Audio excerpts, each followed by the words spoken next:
Hi everyone, I am Johnnyman. Welcome back to another episode of Rifted Chunks Challenge. This is actually just a little mini episode. I would want to fill in some gaps on some of the hidden stuff I've come across, just to give you an idea where to look for some of these things. So first off, in home base, there's something hidden over here, and I want to thank Molten Mint for putting this in the comments, because I didn't know about this one. On your home base, at the furnace here, if you go to the right-hand side, and if we break away this block, look what we've got hidden down here. We've got a fishing rod in item frame. So cool. So this is the kind of trickiness that we have to look forward to for the rest of these episodes. I really have to look and try to find these things. Some of them are hidden, some of them are pretty obvious. But I want to show you a couple others. So that was in our home base. It's been there all along. That's crazy. Next, I went and revisited a couple of chunks that we've already been on. Just looked a little more thoroughly, because if you remember out on the autumn chunk, up in the top of the tree, well, not really top of the trees, but inside the trees, there was a chest hidden. So it got me thinking about where else could there be hidden stuff like that. So I revisited the castle chunk, and I went back to this chunk over here with the mine shafts, and let's show you what I've found so far.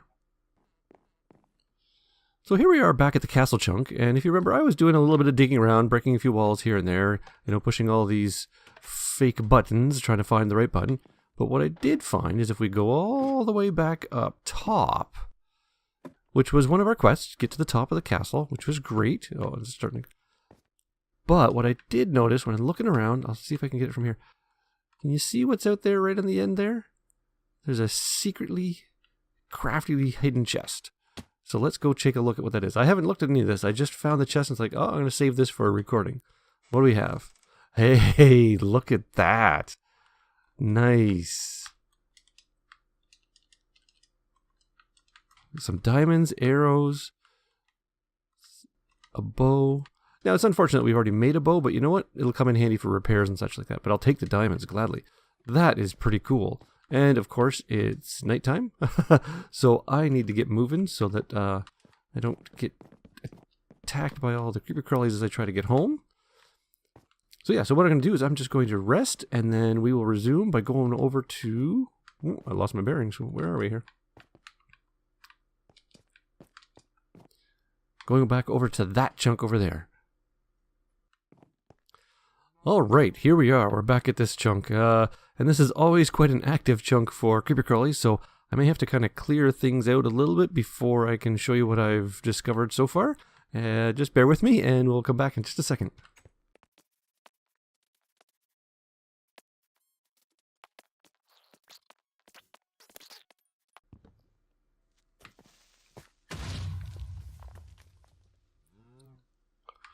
Well, as you saw what just happened there, yeah, what I was going to show you was inside of this mushroom, there was this secret chest.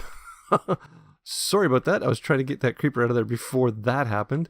But as you can see, it scattered a bunch of stuff. So it had a lot of prismarine shards, some mushrooms. Yeah, well, so much for that one. But once again, I started thinking about what could they do up in these trees. And sure enough... let me just swap my inventory around here.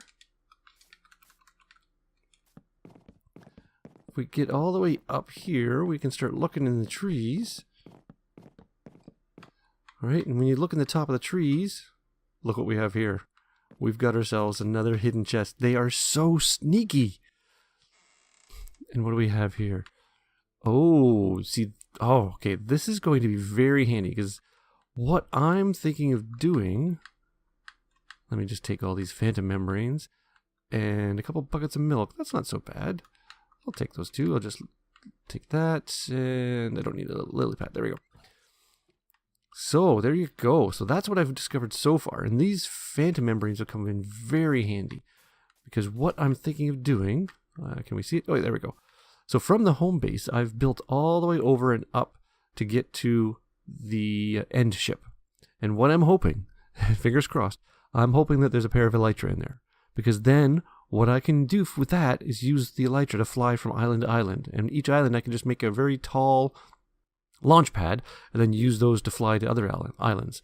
And then the creepers will obviously come in handy because I need the gunpowder from them in order to make fireworks, because you can use the fireworks to give yourself a boost in the elytra. At least that's the goal. That's the plan. The fact that they've given me some phantom membranes to begin with, because you need those to repair the elytra, so that's going to be very handy indeed. What I was thinking I was going to have to do, if you remember over on here, there's a phantom spawner, so we'd be able to have the phantoms show up a little easier than having to stay awake for 3 days. And yeah, so those are some of the little secrets I've come across that I thought I'd share with you. I'm sure I'll do more of these little mini episodes as I discover more of these hidden gems within these levels. Hope you've enjoyed this, and look forward to seeing you again soon in the next full episode. Bye, everyone.